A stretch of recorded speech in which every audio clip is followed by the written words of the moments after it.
Susan Collins dealt new polling blow ahead of 2026 midterms. Republican U.S. Senator Susan Collins of Maine was dealt a polling blow ahead of her potential re-election bid as the 2026 midterms approach, with Democrats hoping to unseat her in the Pine Tree State. Collins has continued gaining re-election despite Maine supporting Democrats in presidential elections since 1992, partly due to her moderate voting record. But Democrats are hoping a strong national push and diminishing approval from constituents during President Donald Trump's second administration could make her vulnerable next year. Whether Collins can retain support among independents and moderate Democrats will have key implications for whether she will be re-elected next year. Morning Consult released its quarterly poll of senators' approval ratings this week and found that Collins is among four with negative scores. Only 38% of Mainers approve of her job performance, according to the pollster, which noted it is a record low for Collins. Meanwhile, 54% disapprove of her performance, a high point in the survey's history, spanning to 2017. That marks a notable decline from the fourth quarter of 2024, when 47% of Mainers approved of Collins and 44% disapproved, according to Morning Consult. In the third quarter of 2024, 50% of Mainers approved and 42% disapproved of Collins. Morning Consult polls are based on a 3-month roll-up of responses from daily tracking surveys among registered voters. Collins last won re-election in 2020 against Democrat Sarah Gideon.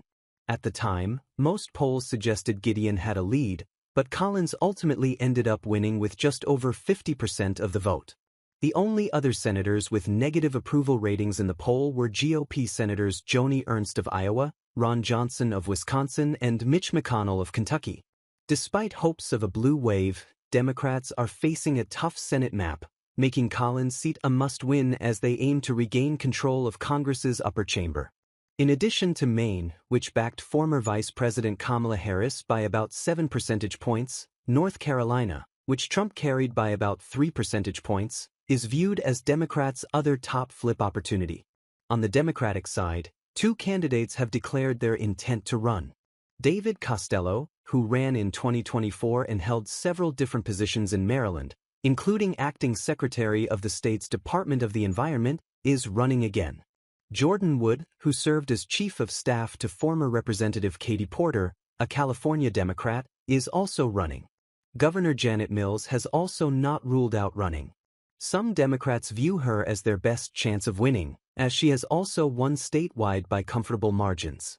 Morning Consult's latest gubernatorial approval ratings, however, also delivered troubling news to Mills, though she was still narrowly above water with Mainers, scoring a +2 approval rating. Janet Mills of Maine is term-limited as governor and viewed as one of the Democratic Party's best options to challenge moderate Republican Senator Susan Collins in next year's midterm elections. But she's also the most unpopular Democratic governor in the country, and one of the only to lose popularity since the last quarter of 2024, the report reads. Collins has distanced herself from Trump, voting against his signature One Big Beautiful Bill Act over Medicaid cuts. She has long cast herself as the most moderate Republican in the Senate, which has helped her win elections. A Pan-Atlantic research poll, which surveyed 840 likely Maine voters from May 12 to May 26, had better news for Collins. In that survey, 49% of respondents viewed her favorably, while only 45% viewed her unfavorably. Conversely, a University of New Hampshire poll released last month found that only 14% of Mainers view Collins favorably, while 57% view her unfavorably. An additional 26% were neutral. That poll surveyed 846 Maine residents from June 19 to June 23 and had a margin of error of plus or minus 3.4 percentage points. Nick Puglia, regional press secretary for the National Republican Senatorial Committee, previously told Newsweek, "No one fights harder for Maine than Susan Collins, and she continues delivering big wins like protecting Social Security for over 25,000 Mainers and millions of Americans." Amy Walter, editor-in-chief of Cook Political Report, wrote on X, "For all the talk of Dem Messian opportunities in NC, TX, and even IA, the red lights are really blaring in Maine, where Morning Consult polling shows Trump underwater by 17 points. See, Collins at -16. And yet no serious Dem is taking the plunge to challenge her. Collins had not made a formal announcement about her re-election bid, but told CNN in May it is her inclination to run and that she is preparing to do so. The Cook Political Report classifies the race as lean Republican.